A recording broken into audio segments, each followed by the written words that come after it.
yang mudah-mudahan kita semua dirahmati oleh Allah Subhanahu wa taala. Alhamdulillah Allah Subhanahu wa taala mengumpulkan kita di majelis ilmu. Mudah-mudahan Allah senantiasa memberikan taufik dan juga hidayahnya kepada kita semua, sehingga kita mendapatkan ilmu yang bermanfaat dan juga diberi taufik untuk selalu beramal saleh dan diberi hidayah untuk selalu berada di jalan yang hak, jalan yang dititi oleh Nabi Muhammad SAW dan para sahabatnya. Pada hari ini insyaallah kita lanjutkan kajian kita membahas tentang manhaj ahli sunnah di dalam perilaku dan akhlak. Pada pertemuan lalu kita sudah sebutkan bahwasanya yang namanya ujian itu pasti dialami oleh seorang muslim, sehingga dituntut harus bersabar. Dituntut harus bersabar. Maka kita melanjutkan poin tersebut tentang ujian Allah Subhanahu wa taala. Ahlussunnah wal Jamaah ayyuhal ikhwan rahimani wa rahimakumullah mengimani bahwasanya orang-orang Islam itu akan mubtala, diuji oleh Allah Subhanahu wa taala, baik dalam agamanya maupun dunianya. Selama masih hidup, maka ujian itu akan datang silih berganti. Maka kita katakan, terutama orang yang menempuh jalan hijrah, atau misalkan orang yang baru masuk Islam, kita harus mengingatkan bahwasanya bukan berarti menuju kepada ketaatan atau misalkan dari kafir ke muslim itu akan lapang tanpa ujian. Tidak. Yang namanya ujian itu pasti akan dialami oleh seorang muslim. Dan kita meyakini bahwasanya itu adalah kafarat, penghapus untuk dosa-dosanya. Begitu pula mengangkat derajatnya di hadapan Allah Subhanahu wa taala. Oleh karena itu seorang muslim ketika mendapatkan ujian, maka tingkatan yang tertinggi baginya adalah bisa bersyukur kepada Allah Subhanahu wa taala. Ketika dia mendapatkan ujian, justru dia bersyukur kepada Allah Subhanahu wa taala. Ada 4 alasan. Setidaknya ada 4 alasan mengapa seorang muslim hendaknya dianjurkan. Kita katakan kalau hendaknya dianjurkan ini kan tingkatan yang lebih tinggi daripada sekadar bersabar. Kalau sabar itu tingkatan wajib. Tapi yang lebih tinggi dari itu adalah ridha. Tingkatan yang lebih tinggi dari itu adalah apa? Syukur. Jadi bersyukur. Mengapa seorang muslim dianjurkan, disarankan ketika mendapatkan ujian bersyukur kepada Allah Subhanahu wa taala? Yang pertama, dengan ujian tersebut Allah Subhanahu wa taala menggugurkan dosa-dosanya. Berarti semakin banyak ujian, dia bisa berharap Allah Subhanahu wa taala menggugurkan dosa-dosanya. Kata Rasulullah SAW, "Ma yusibul muslim," tidaklah seorang muslim tertimpa min nasab, dari kelelahan, wala wasabin, begitu pula penyakit, wala hammin, kebimbangan, wala haznin, kesedihan, wala adhan, begitu pula gangguan, hatta syaukati yushakuha, sampai satu duri yang menusuknya, illa kafarallahu biha min khotoyahu, kecuali Allah akan meleburkan, menghapuskan dengannya dosa-dosanya. Jadi kalau kita mendapatkan musibah, apalagi yang sudah umurnya lebih dari 55 tahun, itu banyak terkadang apa? Kambuh-kambuhan. Entah pusing lah, entah kaki lah, entah inilah, entah mata lah, entah ini.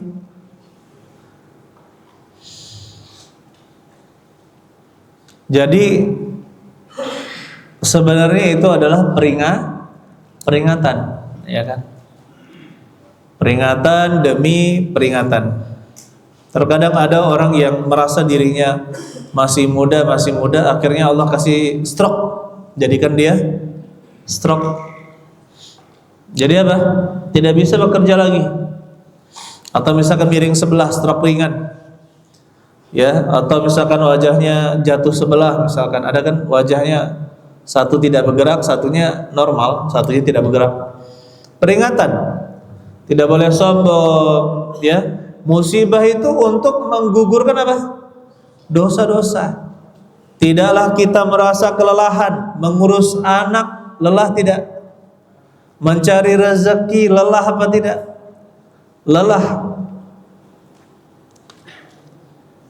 Mencari rezeki sesuatu yang melelahkan. Apalagi kerjaannya itu berputar sepanjang tahun, itu saja. Tapi kalau kita niatkan kelelahan kita ya untuk Allah Subhanahu wa taala, mudah-mudahan ini menggugurkan dosa kita. Ya terkadang seorang itu semangat kerja, terkadang tidak. Tapi kalau dia pikirkan selama pekerjaannya itu halal, bersyukurlah kepada Allah Subhanahu wa taala, karena banyak orang yang tidak bisa berlepas dengan pekerjaan haramnya. Ya, tidak bisa berlepas dengan pekerjaan haramnya. Maka bersabar. Kelelahan mengurus anak, istri dan yang lainnya. Wala wasab, begitu pula penyakit, menderita penyakit, begitu pula ham, kebimbangan. Karena terkadang ada seorang itu mengalami apa? Kebimbangan karena suatu perkara. Begitu pula kesedihan, ada yang meninggal, ada yang sakit, ada yang menyakiti hatinya.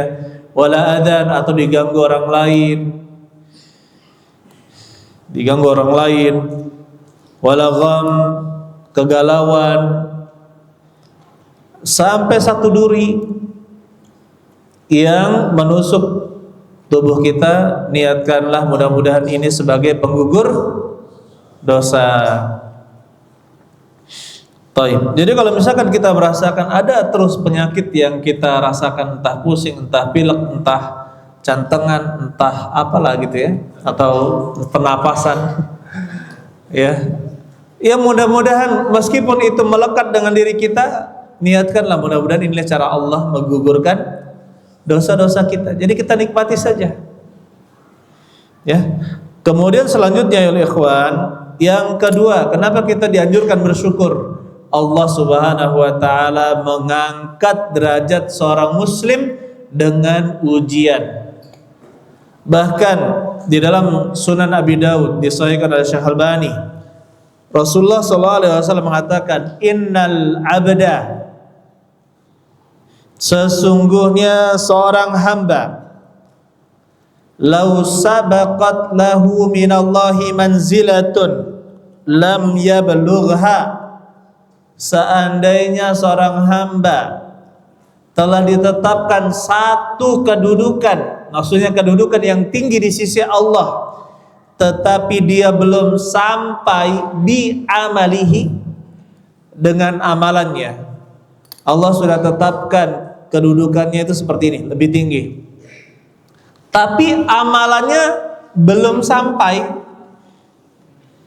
Untuk mencapai kedudukan itu, apa yang Allah lakukan? ibtalahu Allahu fi jasadihi au fi malihi, maka Allah akan menguji di jasadnya, di tubuhnya, atau di hartanya, au fi waladihi, atau di anaknya. Summa sabbarahu ala dzalik, kemudian Allah jadikan dia bersabar menghadapi ujian-ujian itu, hatta yuballighahu al-manzilatah, sampai Allah menyampaikan kedudukan yang Allah inginkan itu, allati sabaqat lahu minallahi ta'ala, yang mana telah ditetapkan oleh Allah Ta'ala.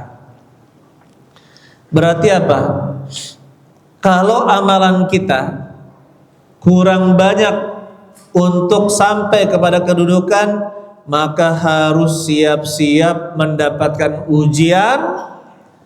Allah jadikan sabar, sehingga apa? Dengan kesabaran itu pahalanya menjadi sangat tinggi, ya, sangat tinggi. Maka di sini pentingnya bersabar kalau mau dinaikkan derajat kita oleh Allah Subhanahu wa taala. Orang kalau mau naik kelas harus ada ujian. Naik sabuk ada ujian, mau naik kelas ada ujian, mau lulus ada ujian, mau lulus setoran hafalan ada ujian. Kalau di kami kalau mau lulus setoran hafalan harus setoran 1 juz sekali duduk, nah baru lulus. Jadi bukan dites lagi, tes ini enggak, sekali duduk setoran, maksimal salah 5. Ayo di sini insya Allah jamaah bikin majelis setoran ya, insya Allah banyak yang mau mundur. Gawat juga nih. Begitu pula kata Rasulullah SAW, inna idzamal jazai ma'a idzabil bala, sesungguhnya besarnya balasan tergantung dengan besarnya ujian. Fa innallaha idza ahabba qauman ibtalahum, sesungguhnya Allah jika mencintai suatu kaum maka Allah akan menguji mereka. Faman radiya falahu ridha wa man sakhita falahu sakhat, barang siapa yang ridha maka dia mendapatkan keridhaan, dan barang siapa yang murka, yang marah, maka dia mendapatkan kemurkaan. Berarti istri antum dapat ridho. Insyaallah. Mudah-mudahan insyaallah ya. Amin amin rabbal alamin. Kemudian yang ketiga, kenapa bersyukur? Dianjurkan sangat bersyukur. Ujian yang dia alami ini masih mending daripada ujian yang pernah terjadi di dunia ini. Contohnya ada orang meninggal anaknya satu, dia sedih, larut dalam kesedihan. Maka dia melihat yang meninggal anaknya 2. Ketika dia, oh yang si fulan ternyata meninggal anaknya 2. Yang meninggal 2 coba lihat anaknya si fulan, fulanah meninggal anaknya 4. Ya, saya pernah bertanya ke majelis taklim peserta hadirin. Jadi ada subhanallah temannya yang meninggal anaknya 10 orang. Anaknya 12 meninggal 10, semuanya kecil-kecil. Nah kalau 3, lihat itu, bagaimana yang 10 orang? Ya kan? Bagaimana yang 10 orang? Kemudian yang keempat, ujian itu bukan pada agama. Apa ujian pada agama? Keluar dari agama Islam. Itu adalah ujian yang terberat, tidak bisa dibeli dengan itu. Orang-orang yang apabila ditimpa musibah mereka mengatakan inna lillahi wa inna ilaihi raji'un, ulaika alaihim salawatu min rabbihim wa rahmah, mereka itulah mendapatkan salawat dari Rabb mereka, wa rahmah, dan juga kasih sayang, wa ulaika humul muhtadun, dan mereka itulah orang-orang yang mendapatkan hidayah. Berarti di sini dalam ayat ini kita mendapatkan faedah, kalau mendapatkan musibah, apapun musibahnya, bukan hanya musibah meninggal, maka disunnahkan mengucapkan apa? Inna lillahi wa inna ilaihi raji'un. Kadang mengucapkan gini, siapa yang meninggal? Nggak harus. Jadi kalau kita mendapatkan musibah, misalkan ada yang sakit, atau anak kita jatuh, atau kitanya yang keseleo, ya kan? Kitanya yang begini, kita yang begitu, dapat musibah, kita ucapkan inna lillahi wa inna ilaihi raji'un. Orang yang mendapatkan musibah dan dia membaca itu, apa balasannya? Mereka ulaika alaihim salawatu min rabbihim, mereka mendapatkan salawat dari Rabb mereka. Apa arti salawat? Salawat itu artinya Allah membanggakan ya orang-orang tersebut di hadapan para malaikat yang mulia. Dibanggakan oleh Allah Subhanahu wa taala. Kalau sampai Allah mencintai seorang hamba, Allah akan mengatakan kepada para malaikat bahwasanya ini uhibbu fulanan, sesungguhnya saya telah mencintai si fulan. Maka berkatalah Jibril kepada para malaikat, sesungguhnya innallaha qad ahabba fulan fahibbuh, sesungguhnya Allah telah mencintai si fulan, maka cintailah dia. Fayuhibbuhu ahlus sama. Akhirnya apa? Seluruh penghuni langit mencintai orang tersebut. Biarlah tidak terkenal di dunia, tapi dikenal di langit. Dikenal di langit.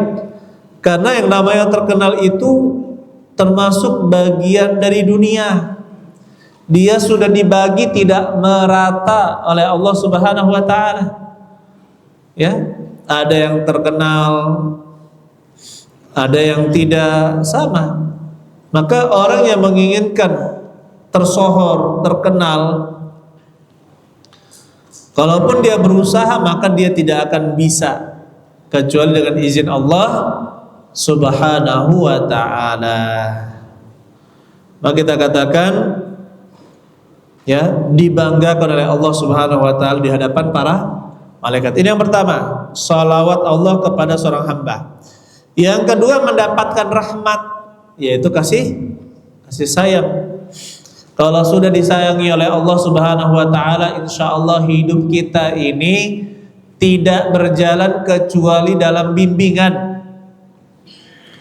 Ada seorang yang bertanya, Ustadz, saya belum bisa berlepas dari riba dalam usaha saya ini. Ya, kita katakan berhenti dari riba, insya Allah Allah akan tunjukkan jalan keluar. Akhirnya seorang yang keluar dari riba akan memikirkan jalan keluar.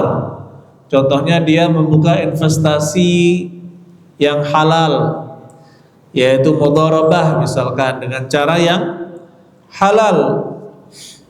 Ya, saya dulu pernah ditanya oleh seorang pengusaha, Ustaz, kalau kita usaha nih Ustaz, kalau kita minjam uang di bank keuntungannya bisa lebih besar, tapi kalau kita bagi hasil mudharabah, ya taulah sendiri ya kan, banyak yang diberikan kepada siapa? Investor. Maka saya bilang, antum jangan lihat dari itunya, antum lihat dari keberkahan pada harta. Karena kalau sudah diberkahi berarti mendapatkan kebaikan. Kalau sudah diberkahi, maka terus menerus kebaikannya ini jalan. Kalau sudah diberkahi, maka keberkahan itu akan bertambah. Kebaikannya akan selalu apa? Bertambah. Ingin nggak bertambah kebaikannya? Dibesarkan oleh Allah usaha antum. Daripada pakai riba, antum akan malas bersedekah, antum malah tidak tenang, dapat dosa. Coba Irfan, saya ajarkan ya. Kalau investasi itu, kalau dia menawarkan keuntungan 18% ke bawah dalam setahun, itu memang rata-rata seperti itu, ya. Kalau misalkan 15% per tahun itu sebenarnya sudah bagus, angka yang bagus dalam berinvestasi. Kalau misalkan lebih dari 18%, takutnya investasi bodong. Nah, seperti itu kalau dalam investasi kan. Nah, taruhlah misalkan dalam 1 tahun bagi hasil kalau kita menggunakan sistem mudharabah itu 15%. Ya kan? Kita ngasih ke investor hasil keuntungan bersih 15%-nya. Sedangkan kalau kita depositokan, misalkan dengan deposito, atau kita misalkan dengan apa? Kita pinjam ke bank untuk modal, kita pinjam ke bank untuk modal, maka pinjamannya cuma katanya cuma bayar 6%. Coba lihat di sini, godaan nggak ini? Ini 6%, ini 15%. Godaan nggak? Godaan. Tapi kita lihat disitulah tantangan seorang muslim mencari keberkahan, ya. Di situ mencari keberkahan. Yang satunya investor tidak mendepositokan pada yang haram, tapi menanamkan modal. Akhirnya apa? Kalau semua orang kaya menggunakan prinsip sebarkan uang, investasikan di masyarakat, perekonomian jalan nggak? Jalan nggak? Insya Allah jalan. Kalau perekonomian jalan, maka banyak yang mendapatkan keuntungan. Kan seperti itu. Tapi ketika investor ini, orang-orang kaya, mendepositokan uangnya kemana? Ke bank. Berputar nggak? Berputarnya itu nanti dipinjamkan riba lagi, dipinjamkan apa? Riba lagi, dipinjamkan lagi kepada UMKM misalkan, riba lagi. Berputar seperti itu. Inilah kenapa perekonomian itu hancur. Kenapa? Karena riba. Ya, karena riba. Nah, kalau uang berputar di bawah, bukan di bank, uang berputar di masyarakat, maka insya Allah banyak yang akan diuntungkan. Subhanallah. Maka orang akan berpikir, mau usaha apa lagi nih? Mau usaha apa lagi nih? Kan seperti itu. Kalau misalkan uang, ini ada uang lebih nih, mau dimodalkan apa lagi? Kalau ada usaha baru, butuh tenaga kerja yang baru. Tapi kalau mandek di depositokan di bank, nah ini bahaya. Bahaya untuk semuanya. Akhirnya orang-orang kaya makin kaya, orang miskin makin miskin. Taib.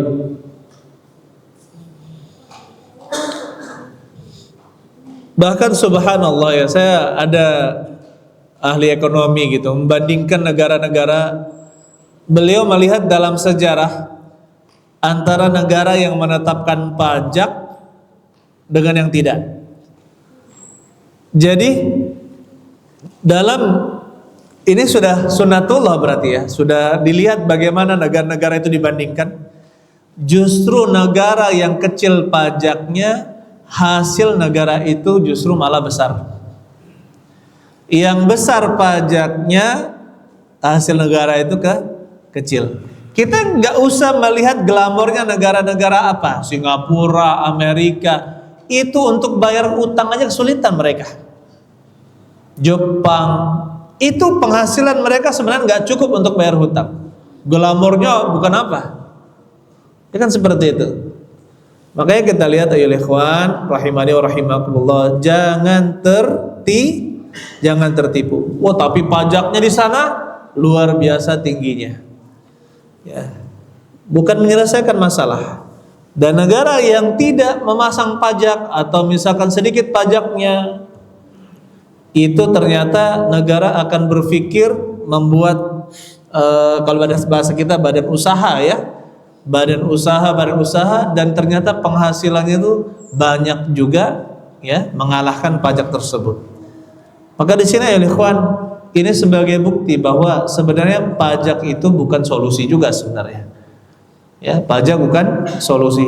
Dan ternyata solusi kan, kalau misalkan tidak pajaknya atau misalkan sedikit, masyarakat juga akan daya belinya akan semakin tinggi, kan seperti itu. Maka kita katakan kalau seorang mengikuti syariat Islam, la khaufun alaihim wa lahum yahzanun. Ya, tidak ada ketakutan pada diri mereka dan tidak pula mereka bersedih hati. Semua tatanannya sudah apa? Sudah diatur dalam Islam. Lalu bagaimana orang-orang miskin?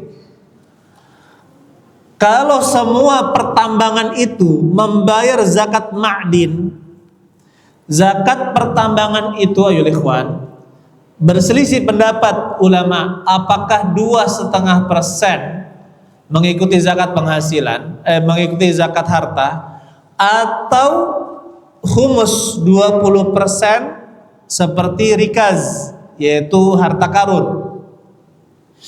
Ya. Yang belum belajar zakat belajar, ya.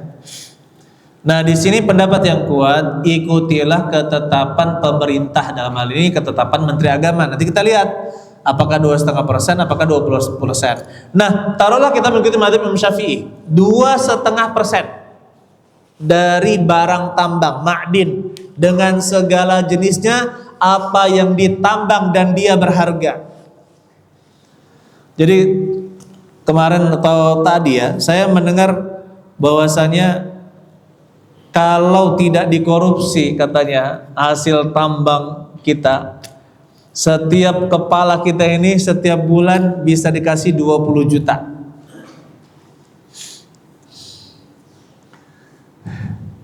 20 juta. Berapa orang kita? 280 ya? 280. Subhanallah. 5.600 triliun, coba bayangkan. Ngalahkan APBN. Ya kan? Berarti per bulan itu. Nah, kalikan zakat.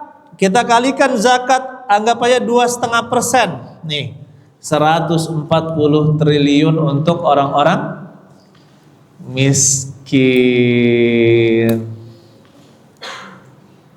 Tercover. Ya enggak? Sangat tercover.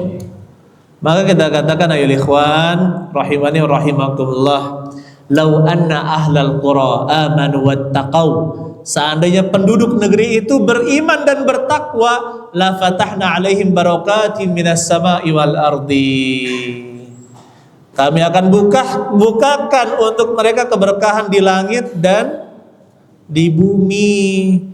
Tetapi ternyata banyak yang ingkar, banyak yang tidak bertakwa. Akhirnya apa? Semuanya merasakan balanya, kerusakannya. Bagaimana agar kita bisa penduduk negeri bertakwa? Mari kita dakwahkan agar kembali kepada agama Islam. Bagaimana kembali kepada Islam? Kita mulai dari sholat, atau mulai dari zakat, atau mulai dari haji atau umrah, atau mulai dari perekonomian? Tidak, kita mulai dari dakwah tauhid. Kuatkan dulu pondasi. Kemudian kita sebutkan kewajiban-kewajiban apa yang harus dilakukan oleh seorang muslim, apa yang haram, baru kita dakwahkan keutamaan-keutamaan. Seperti itu dalam berdakwah. Ya, tetapi kalau misalkan kita terus mencari solusi dengan cara riba atau dengan perjudian misalkan, maka kita katakan ya, kita tidak akan kembali kepada kejayaan umat ini. Allahu a'lam bishawab. Sudah azan belum? Masuk. Azan dulu insyaallah, kemudian kita lanjutkan.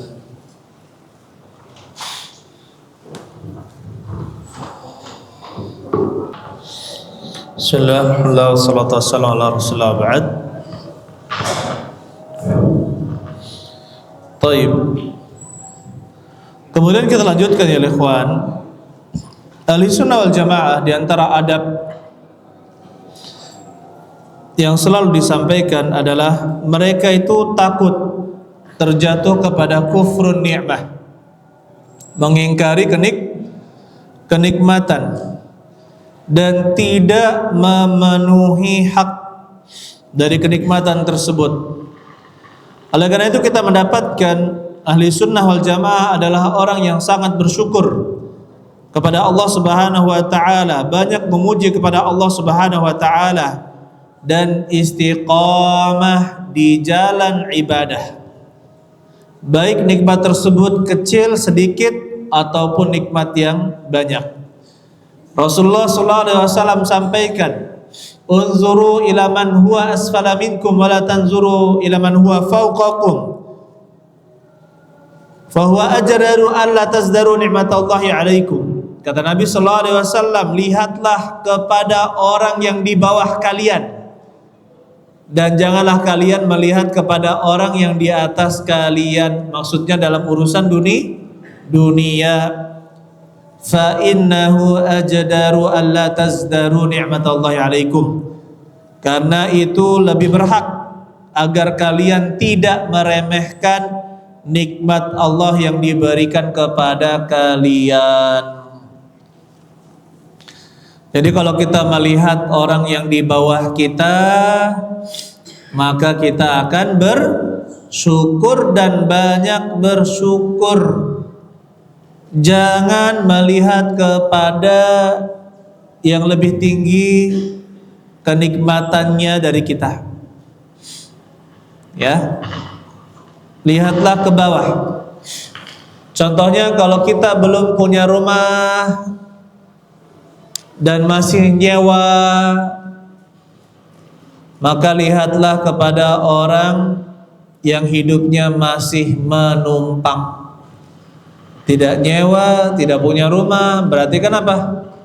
Masih ditanggung orang. Orang yang sudah artinya numpang hidup,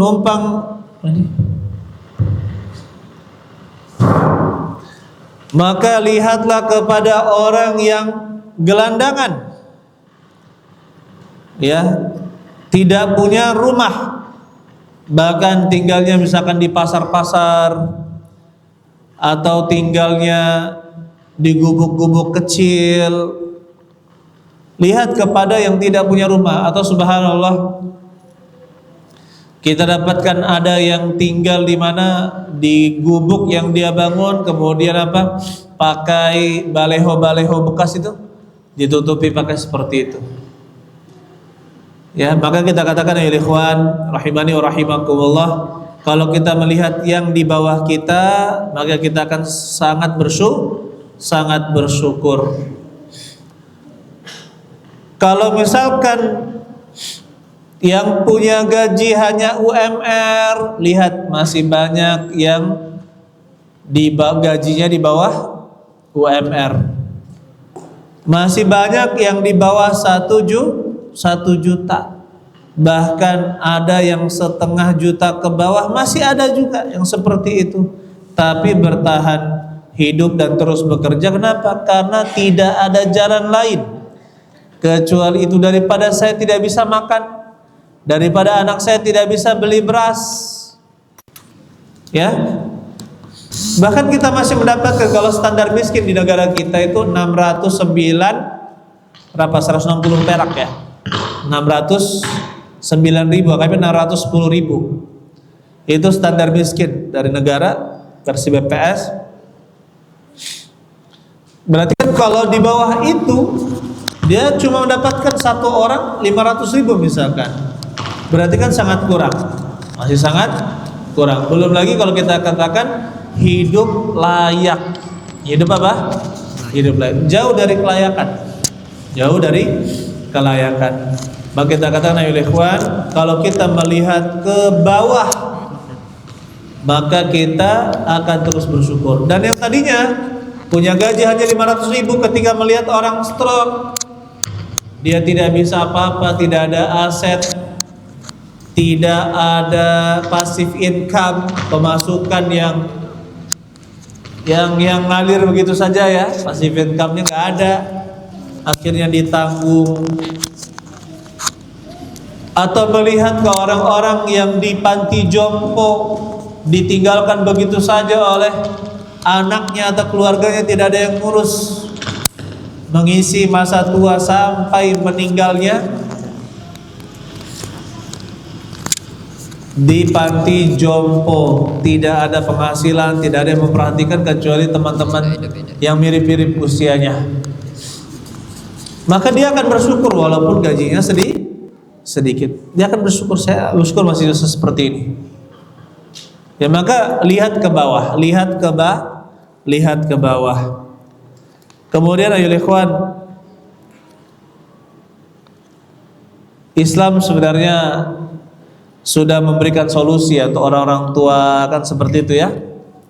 Makanya penting orang itu memperbanyak anak dan mendidik mereka sehingga menjadi anak yang soleh dan solihah.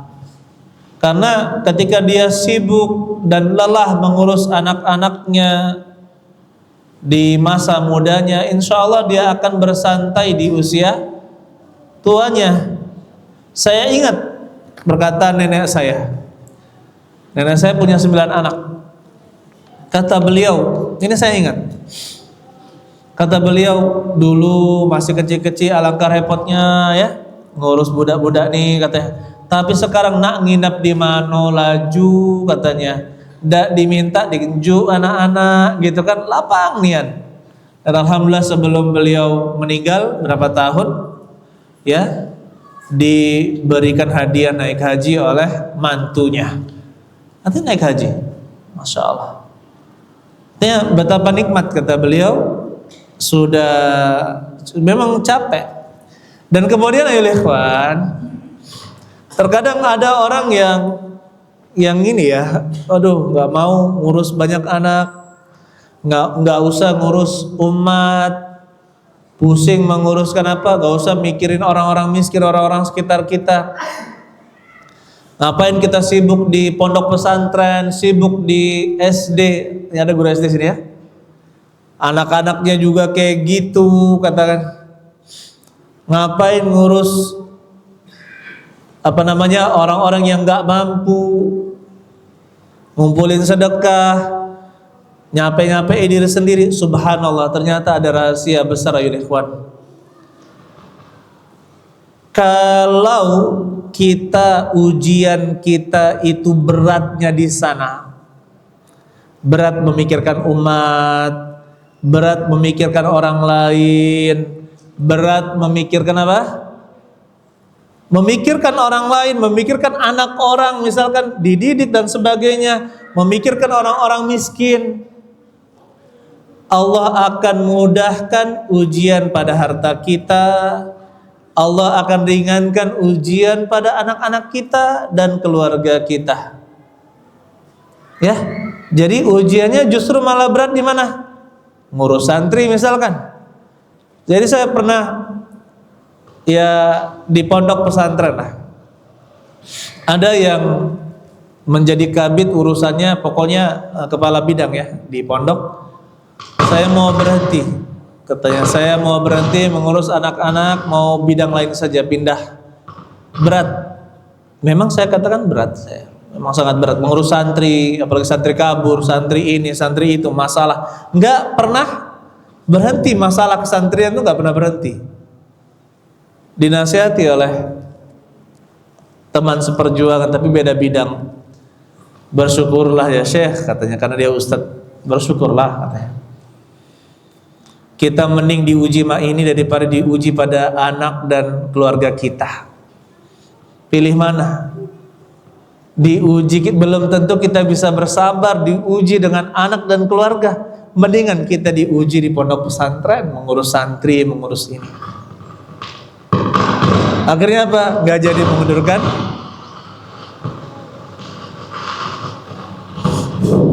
Tidak jadi mengundurkan diri. Kenapa? Memang sebab Allah itu maha adil ya ikhwan.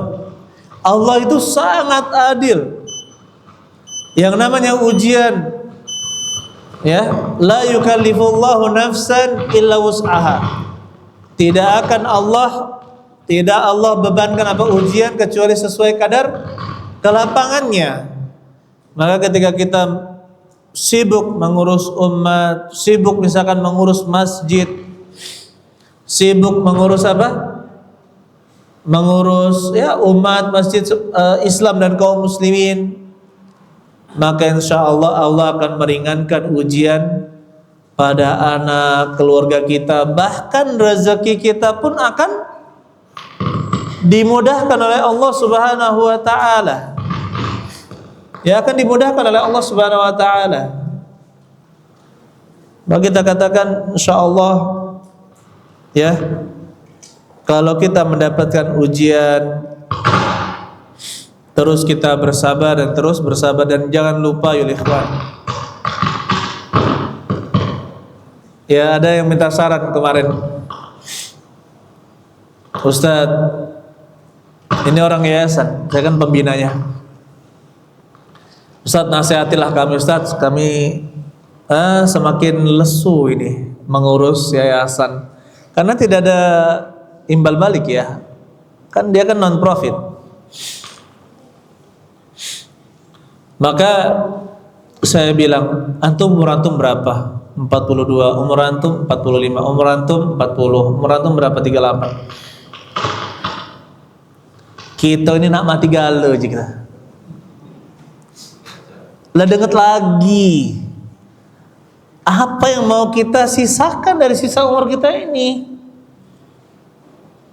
Hidup sudah 40 tahun, ibaratnya 2/3. Kalau kita meninggal di usia 60, ibaratnya seperti itu. Kalau sebentar lagi meninggal, kata Nabi SAW, umur umatku itu 60 sampai 70 tahun, sedikit yang lebih dari itu. Anggap aja 60, tinggal denget lagi aja. Sebentar lagi kita meninggal. Apa yang mau kita sisakan? Coba, kita umur kita singkat, wakaf kita banyakkan. Nggak ada uang. Bagaimana kalau nggak ada uang? Kita jadi panitianya biar dapat banyak pahala. Ya, makanya kita katakan ayo ikhwan. Saya ucapkan juga demikian di sini. Sudah-sudahlah oi. Biarlah yang muda-muda ini yang di bawah 40 tahun mencoba mencari kehidupannya, asal tidak dosa. Tapi yang sudah 40 tahun, apalagi yang dicari kalau bukan menuju Allah Subhanahu wa ta'ala. Kerjasama semuanya. Yang kaya siapkan dananya, bangun bisnis, besarkan bisnisnya, biayai umat ini, kaum muslimin. Banyak yang perlu dibiayai, ya, banyak yang perlu dibiayai. Yang punya keahlian, manage, atur, kerahkan semuanya. Masih banyak janda-janda terlantar. Masih banyak anak-anak terlantar. Ya. Saya kaget melihat angka kemarin, ada 23% orang Indonesia tidak sekolah. 21 atau 23 seperti itu, di bawah 25. Tapi angka 20 itu kan banyak ya. Bukan sedikit. Ada 20%, 21 atau 23% orang Indonesia tidak sekolah. Nah, ini kan berarti PR kita. Coba kita berpikir, buka pondok, buka sekolah yatim duafa atau kaum duafa, gratis 100%. Kalau perlu bikin pondoknya sekalian, penampungan. Ya, kalau program pemerintah kan apa, sekolah rakyat ya? Ada nggak sekolah rakyat sini? Ada. Nah ini kita bikin sendiri. Kita juga bisa membiayai anak-anak kaum muslimin yang tidak mampu, tapi syaratnya apa? Kita sama-sama bahu membahu. Kita sama-sama bahu membahu. Siapa yang mau jadi pengurusnya siapa? Kan gitu kita bicarakan. Ya. Kemudian ayyuhal ikhwan rahimani wa rahimakumullah.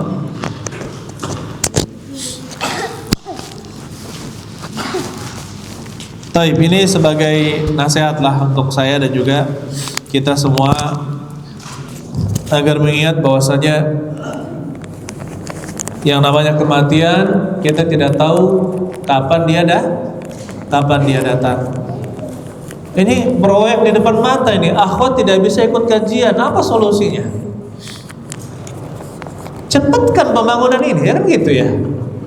Cepatkan pembangunan masjid. Ini kalau panitia pembangunan ada panitianya, tukangnya sudah bekerja, duitnya yang macet,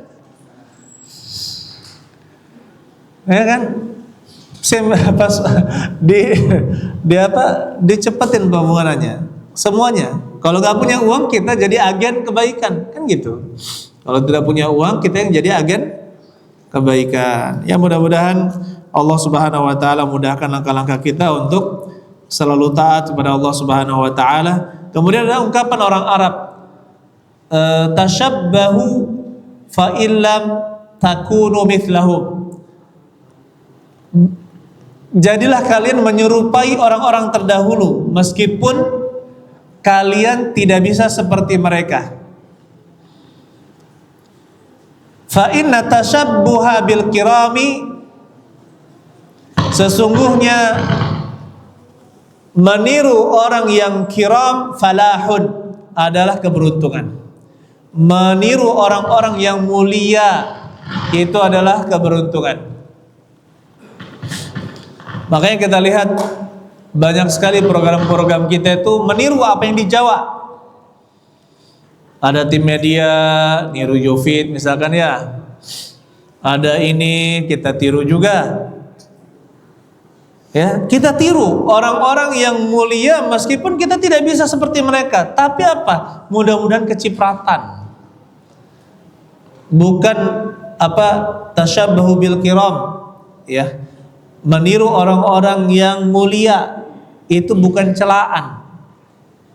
Tidak tercela, tapi itu malah keberuntungan meskipun hasilnya tidak sebaik orang-orang terdahulu. Nggak apa-apa. Karena memang kadang juga teman-teman juga butuh nasihat. Ustadz, gimana kita belum siap Ustadz? Saya bilang mulai saja bismillah. Kenapa?